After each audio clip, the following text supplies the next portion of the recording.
I have a feeling that the comment section is going to be very controversial this time around, but let's discuss the idea of God of War versus Elden Ring, because right now we are coming up on the end of 2022, and the discussion of Game of the Year is already beginning to bubble up because, let's face it, this has been a very epic year for video games. We've had big driving simulators, epic first-person shooters like the new Call of Duty actually not sucking, everybody really enjoying freaking Sonic the Hedgehog again.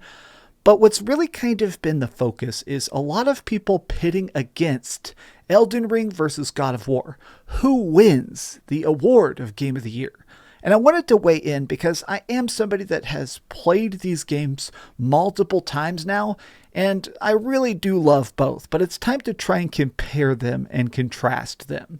What's up, gamers? DreamcastGuy here. Hi, hope you're having a great day. If you could like this video and subscribe if you haven't already, I am going to be actually giving away a copy of the Super Ultimate Collector's Edition of God of War Ragnarok over on my Twitter account tomorrow on Saturday, which will be 11-12.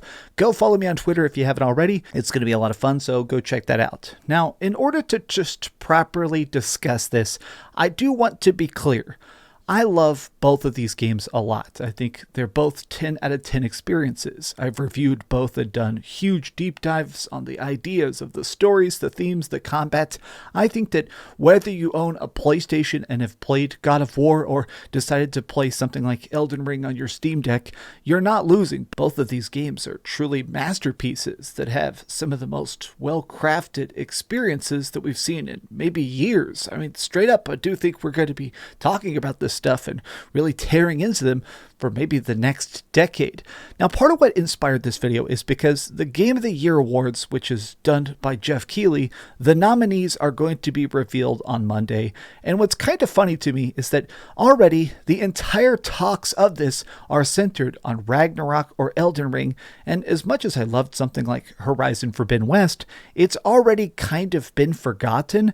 Now, I say this as somebody that very much enjoyed Forbidden West. When I reviewed it, I gave it a 9.5 out of 10. My biggest downside to it is that the story is definitely a step down, whereas Ragnarok is, in my opinion, a big step up from God of War 2018. Looking at the Metacritics, I feel like reflects this. You can see that Elden Ring here is a 96 on Metacritic, and God of War Ragnarok here is a 94 on Metacritic. Both of these games, it's just insane to think about this. This is seriously some of the highest rated games of all time. Even looking at past Game of the Year award winners, typically on Metacritic, they're hovering around like a 92 or something like that. So these games truly have managed to stand above the rest.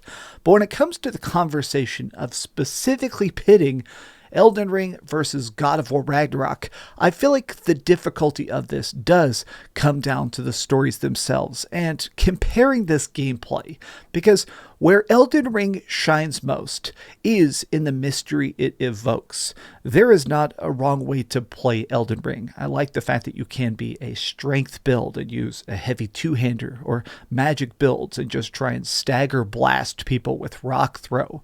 I have actually beaten Elden Ring 15 times.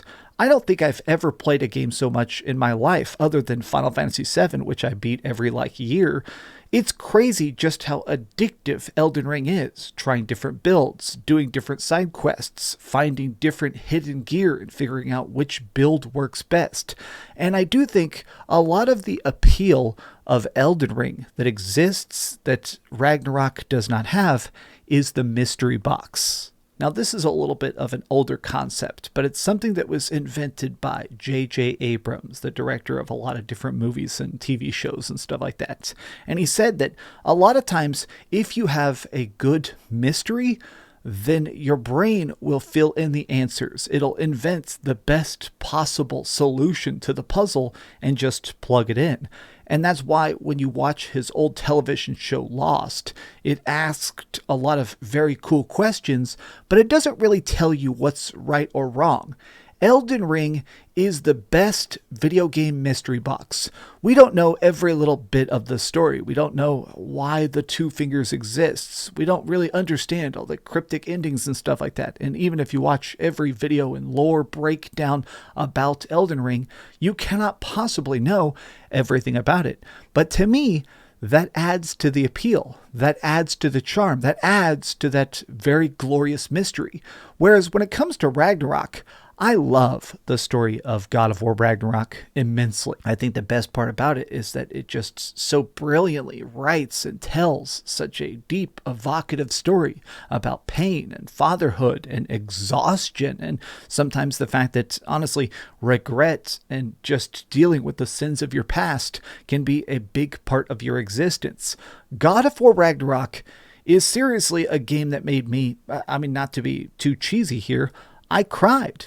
I cried playing God of War Ragnarok because of some of the things that happened with these characters. I did a big spoiler video. I'm trying to be vague here, but it's interesting that in the debate between God of War Ragnarok versus Elden Ring, a lot of people are debating the stories instead of the gameplay, because when it comes to the actual moment-to-moment combat, I do think that both of these games are truly perfect. When it comes to Elden Ring, I truly appreciate the fact that there's just so many different ways to play it. I like the fact that you can really just go and get lost and explore and try things out, and right or wrong, it's fun that there is just so much customization to your personal journey. Whereas with Ragnarok, I like the fact that, honestly, Kratos is just such a beast. Using his Leviathan axe and his blades of chaos to chop people up, swapping between frost and fire, trying to unleash a special weapon ability, or calling in Atreus to, use his arrows to chain stun something that's trying to eat your face. Ragnarok's combat is such a surprisingly big step above what we got in God of War 2018 that I do feel like this is part of what the conversation is going to be about, is just because, honestly, when it comes to improvements, just straight up the upgrades we got in the God of War series, Ragnarok is, it's just so perfect. It's just so exceedingly well done. I love the bosses and the takedowns and the crazy ripping animations when you just dismantle a dude bit by bit. I like just trying to explore these very beautiful environments and straight up try and survive the freaking realms of Midgar. Like, even now, remembering God of War Ragnarok and my 2 playthroughs of it, I'm just blown away by how good every side quest feels, every unlockable feels, every new bit of the talent tree. In this way, Ragnarok does win. I still think that the storyline obviously is better, but also a lot of the side quests and stuff are just so brilliant. I love the fact that this game manages to be funny when it's trying to be funny. It's heartfelt when it's trying to be heartfelt.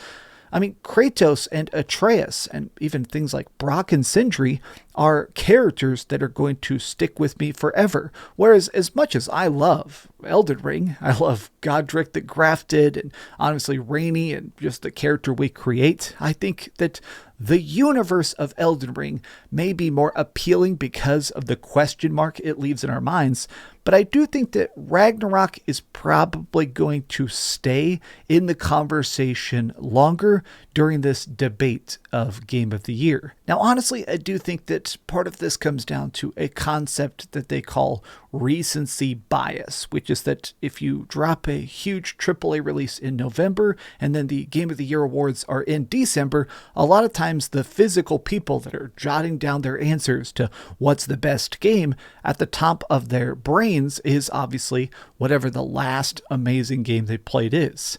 I do think that recency bias will play at least some part. I keep seeing articles like this one over on Push Square. Obviously, this is a PlayStation website, so they are going to be mildly biased.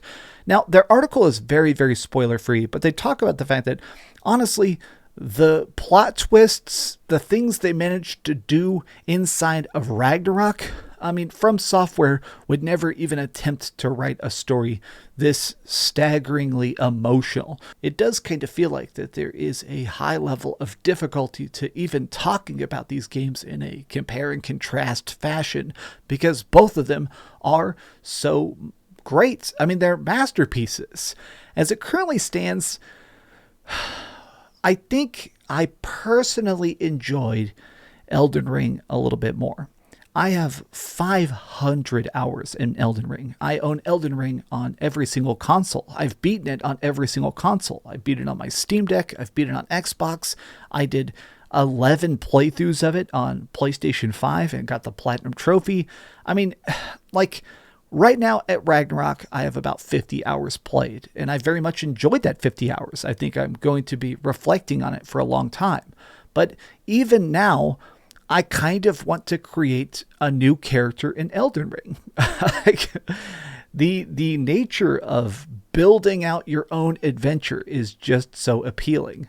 I'm kind of curious to see where the votes come down, though. I'm kind of curious just to see that in the context of the Game of the Year awards by Jeff Keighley, what is going to win. But as it currently stands, I do believe that Elden Ring still wins by like 1%. But what do you guys think? Tell me your thoughts in the comments down below. If you enjoyed this video, give it a big old thumbs up, share with your friends, and subscribe if you haven't already. And please keep dreaming. I'm sure this is going to be a very civil comment section. I'm very ready for it. Thanks so much for watching that video. If you want to see something else, you can always click this link to see what I put up last, or, subscribe and see what's coming up next. Also, I promise that whatever I do, it'll try not to suck.